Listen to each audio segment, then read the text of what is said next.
Hey y'all, this is Treacherous Slayer coming at y'all with another video, and before we get started, don't forget to like, comment, subscribe. Now tonight y'all, we're getting into Dexter Resurrection, episode 10, the season finale, and Justice for All, y'all. And let me tell y'all, I was not expecting this episode to end, so how can I put this? It felt conclusive, and I was definitely expecting it to be a little bit anticlimactic, but thank God it wasn't. One of the most iconic shows out at the moment. Like, Dexter Resurrection is definitely top tier, 10 out of 10, and with the season finale, it definitely takes the cake. Now, the episode starts off with, obviously, picking up where we left off from episode 9, where Ginger Snap got locked in the vault, and we notice that Charlie is tending to her wound, and she scolds Leon for his abrasiveness and not thinking logically in the situation, saying he bopped and flopped Batista, and now he's a cop killer, and you have like plenty of cops upstairs waiting for the gala to start, so it's not wise to have this happen. And Leon's just waving it off, saying he could keep Ginger Snap hostage for like 3 days and 3 weeks, to the point he starts losing oxygen and needs some food. So he's gonna keep him as the ultimate trophy. That's his goal, at least. So obviously we see Leon for a brief moment becoming who he admires and worships at the moment. So I was definitely expecting this character plot twist with Leon, him becoming a killer himself, since he worships killers, so it only made sense. And he just tells Charlie to get it together, tend to her wounds, because he can't have her being weak and he needs her to protect him. So I could tell that this definitely isn't going to end well for his character. So we see Ginger Snap quickly trying to think of a way out of the vault as he paces around and goes over all the evidence and still mourns Batista's death. And we see him have a brief visit from his older brother Brian, and Brian just scolded him like, see, if you would just let me live and guide you, you wouldn't have to deal with this heavy loss. And he scolds Brian like, why does it hurt so much? And he was like, well, obviously because you care too much. Like I said, if you would have listened to me, I would have guided you in the right way. And Batista is the only one you felt like this for your sister and your father, thanks to your father's ideology, and not listening to my motto, you're in this predicament now. And you see what his last words were, fuck you. So while you're over here mourning, looking stupid, you need to find a way out of this hell. And you got invited to Leon's killer group and you messed that up, so what are you gonna do now? So Ginger Snap's just having this back and forth between Brian and Harry throughout this dilemma. And then y'all, he hears Batista's phone ring, and it's Quinn calling, and he couldn't access Batista's phone, obviously without a password. So he quickly brings over the phone to Batista's face and hears Quinn's voicemail saying how worried he is and he needs to bring his ass back to Miami. And we hear Ginger Snap's thoughts saying how he misses them deeply, but he has to protect one person at the moment, and that's Harrison. So we quickly jump to Harrison having the little sneaky link with Gigi, and Ginger Snap's like blowing up Harrison, and Gigi's like, who the hell is Batista? He was like, some annoying asshole. And then she grabs the phone like, hey, Harrison's busy around, his mouth is full with me. And then she quickly composes herself like, oh shit, because Ginger Snap tells her like, put Harrison on the damn phone because we got business to attend to. And she's like, yeah, it's your dad, so you need to talk to him. And then Ginger Snap tells Harrison the dilemma he's in. And Harrison's still trying to be that annoying, jittery ass, paranoid kid, saying the last time he called me from a cop's phone was from Logan from Iron Lake, so what's going on now? And he's like, look, Harrison, shut the hell up and listen. Prater bopped and flopped Batista, and I'm next, so you need to get your ass to this gala and save me.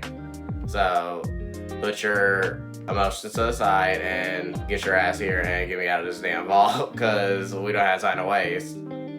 So he calls up his friend Lance and schedules to come to the gala. Then we see Leon reveling in joy as he just boosts the spirits of the cops, saying how much he's donating to the gala and how important it is to serve our community. I'm like, this man is such a lunatic. It's not even funny, y'all. Like, he literally just bought the flop Batista and just confident that no one's gonna find out. Like, this is just crazy. And we see Ginger Snap still locked in the vault with Harry asking him, are you doing this for yourself or are you doing this for your son? And he tells him, why can't I do both? Both are important. So he does need to save his life to be in Harrison's life and protect him. So he quickly gathers all the evidence and notices these files on Charlie and all the serial killers that Prater keeps cherished in his collection. Harrison makes it to the gala and he has to really be incognito because, y'all, he dodged Leon by a hair and he just FaceTimes Ginger Snap this whole time with the earbud, just going full James Bond mode. And he's trying to be low-key. Y'all, these scenes were so intense when Dexter had to help Harrison navigate through the event. It was just so nerve-wracking. I was expecting Harrison to get caught multiple times because he was just making so much obvious attempts to get noticed. And he makes it to the kitchen and one of the security guards like, hey, what the hell are you doing back here? And he unfortunately rats out Lance, saying, hey, he's under an influence and that would be a bad look for all the police officers out there. And he said, thanks for letting him know. Then he sneaks past the security guard to go to the 5th floor where Ginger Snap guides him up to. And then he notices all the doors are locked. And you remember how to pick the lock like I taught you on Iron Lake. So as he attempts to pick y'all, why the hell Charlie opened the damn door? She's like, Harrison, wow, I'm shocked for you to go through all this trouble for a man you barely know.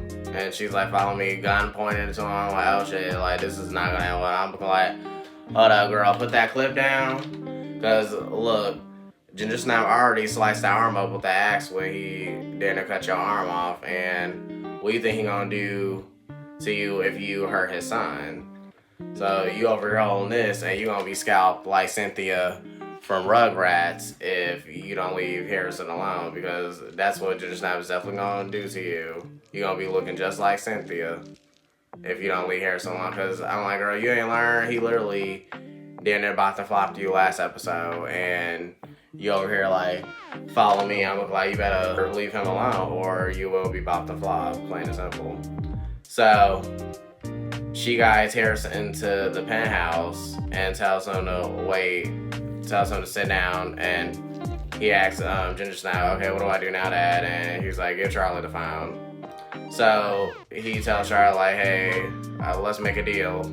You let Harrison let me out of this vault, and I will delete all this evidence that Leon has been building against you. So the whole time Leon's been building the case against Charlie as well, like documenting all the dirty deeds that she has done for her in terms of settling the serial killer parties and such, and bopping and flopping Mia.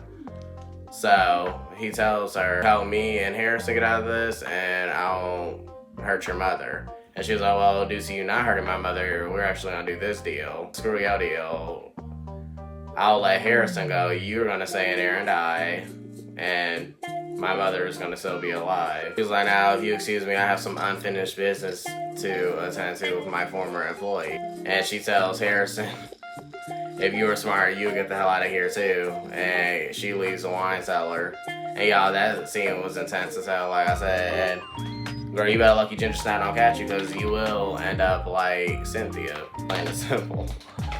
Like, scalp just P.O. bag, y'all. I'm like, she very bold for not helping him out, but I guess she had her own problems. So I'm glad he had found that bio on Charlie, so he could use that as collateral just in case she does come after them. So she goes to confront Leon, and Harrison quickly picks up the phone and asks, okay, Dad, what do I do? Like, what's the code? And obviously we know it's a long ass 8-digit code, because he's so paranoid. Leon has second eye. Leon is so vindictive, it's not even funny, y'all. Like, he thought of everything. And Ginger Snap goes through Leon's file and notices the dates, since we know he was already having a conversation with Harry and found out that Leon's code might be the date of where his parents died, since the gala is hosted on a date that his parents died, since it's like an anniversary thing that he does. Oh my god, the way he thinks is just crazy. And he notices that couldn't be the code, so I'm glad he stopped Harrison and distracted from pressing answer, because the alarms definitely would have set off. So whole time the key code was his parents' killer's inmate number. So the scene was so intense. Like, the battery was like on 2%, and I thought Harrison didn't really hear the last two numbers that Ginger Snap read to him. And when all hope is lost, I guess Harrison just says fuck it and press enter, and then the vault unlocks out, and Ginger Snap gives him a big smashing hug and says how proud he is of him. And obviously we know Harrison's definitely gonna make a good cop one day. Y'all let me know down in the comments, do y'all think Harrison's still gonna continue in the justice field like his father and his family members, or he's gonna do something else? Y'all let me know. I wonder if he's gonna just succumb to becoming a Dark Passenger Jr. We shall see. But as we continue, Harrison's just looking around, okay, like, what the hell is this place? And Ginger Snap's like, no time to explain. You're both getting the hell out of here. Keep the vault open while he grabs a few things. And obviously, Harry warns him, like, I'll get the hell out of here if I were you. No need coming back for these hero doing files. That's why you messed it up the first time. And Ginger Snap's like, no, he has to do this. And he will take down Leon, since that's what Harry wants him to do, is flop Leon. He's like, oh, he's going to take care of Leon, but he needs to deal with a few other things. And he realizes he left his damn fake thumbprint up in there, so now he has to go on a hide and seek mission. But then he tells Harrison, okay, get out of here, and I'll meet up with you later. He says, right, you said the help, no one pays attention to the help, so you'll be able to sneak out easily. So before he escapes, he thanks Harrison for keeping him alive, and Harrison says that he's glad he didn't end up killing him after all. So Harrison goes back down to the party to avoid detection, since he doesn't know Charlie told Leon about him being in the penthouse, so he needs to go blend back into the party. And he does catch Charlie talking to Leon, but obviously that's her telling Leon that she quits and he could fuck off, and he's still gonna pay for her mom's medical expenses, but she's gonna fall off the radar, and if he continues to pursue her, it's gonna be scorched earth and all hell's gonna break loose. And he's like, you know, just brush this off. You know what, just pretend this never happened. And I'm glad, well, she definitely can't pretend nothing happened. So she tells him bye, Leon, and Harrison witnesses this. And he also sees Detective Claudette and Oliver at a distance, and he's like, oh shit, like, so he really has to play hide and seek in the crowd. And y'all, this was on our record. He even bumped into a waitress and dropped all the champagne for Leon's speech. And then Detective Claudette came rushing over with Oliver, and I'm glad Harrison ducked behind like a vase of flowers. Since Charlie dipped off, Leon saves face and goes thanks all the force for all their hard work in keeping the community safe, and says how he donated $2 million to the fundraiser. Unfortunately, he spots Harrison running from behind the vase, and then he quickly hands off the microphone to the captain of the police force. And he hurries up and goes to the security room, while Harrison hurries up and tries to get out of the building like a bat out of hell. And he goes to the security room and tells the security guard to show him all the cameras in the northwestern halls. And he tells him to cut the damn cameras, and the security guard's like, so he's like, dead ass, like, cut the damn cameras. And he tells the security guard, okay, give me your gun. And the security guard was hesitating. He's like, give me your damn gun. And he takes the gun. So just as we think Harrison's gonna make it out of the damn building, y'all, why the hell Leon pull up on him like, little Harrison Morgan, you turn right around and come upstairs with me. Yeah, he had the clip right on his hip, and like Harrison was like, oh shit, I'm caught. So just as Ginger Snap thought shit was sweet and had Sal's bag, and he grabbed his blood slides, he was like, these are mine. That part took me out. And he had all the evidence and the files ready as he went in the elevator, and as he went upstairs and called Harrison on the phone like, okay, I'm here, where are you at? And then Leon answers like, see, Harrison's with me in the penthouse, so you should bring your ass back upstairs. And he's like, where's my son? And he was like, oh, well, he's alive. He's like, where the hell is my son? So he's like, in a wine cellar. And Harrison just petrified because his life is literally hanging in the balance of this billionaire right now. So with this sets Ginger Snap off, and he says, all this would be easier if he didn't care so much. So I'm glad it shows that Ginger Snap does have a conscience. He's just not like this heartless serial killer that's just bopping and flopping innocent people.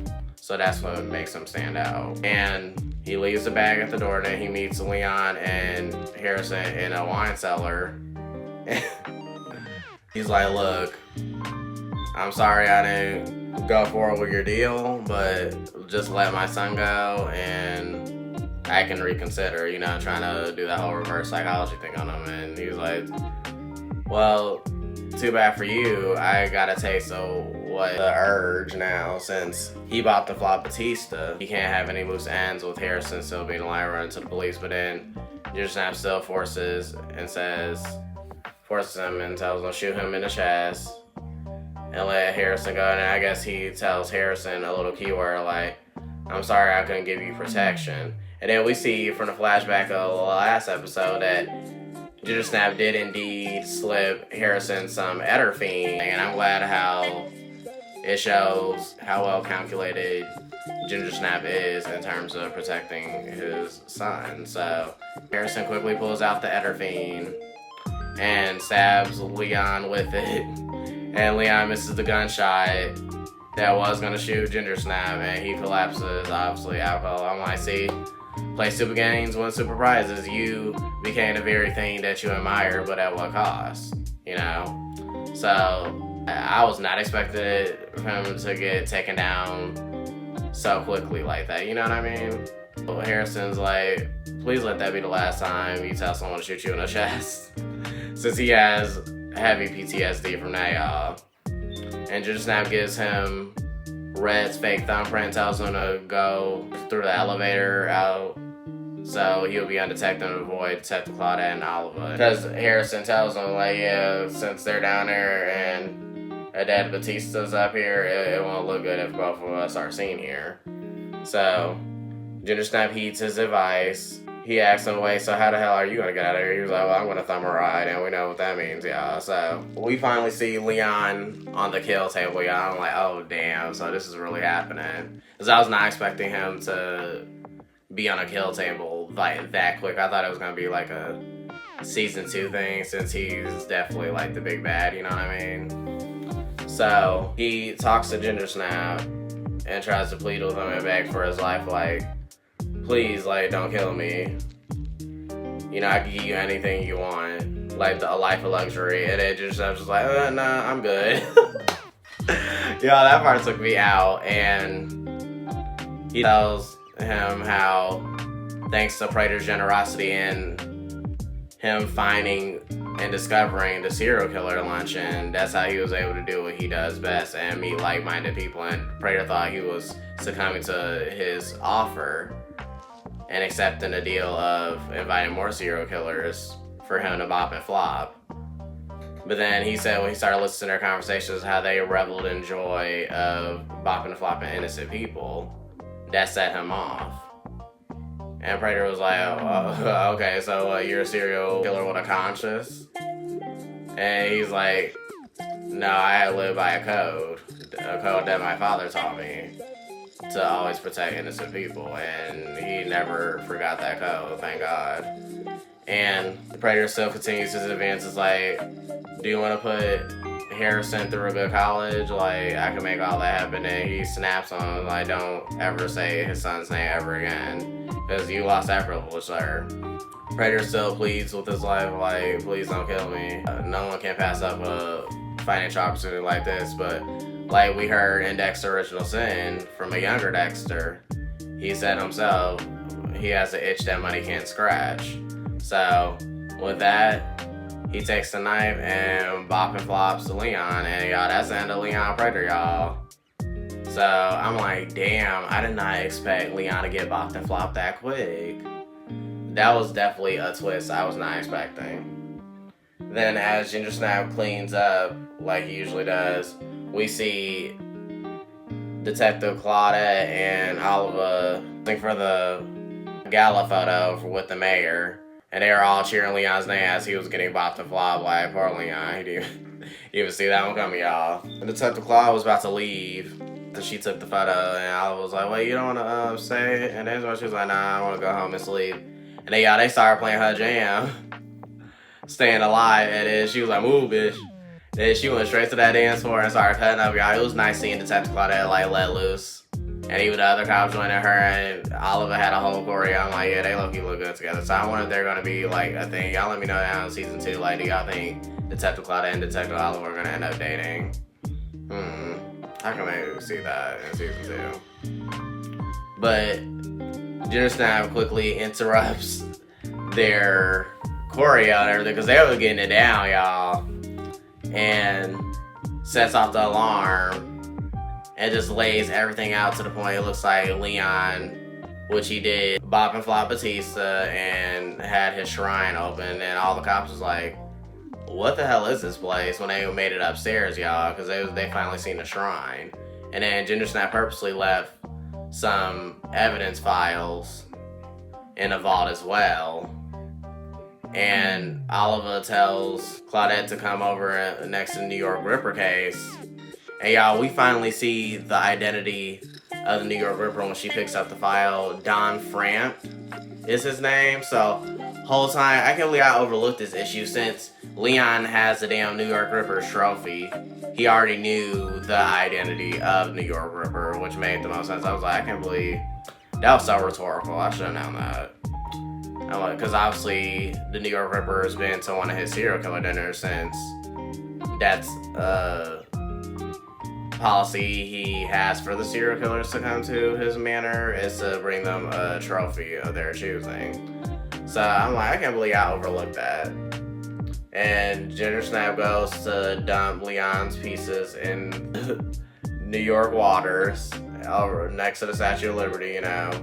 And we just hear his whole inner monologue on how he's different and he does need people in his life like Blessing and Constance and Harrison to keep him human and not becoming some cold-hearted shell of himself.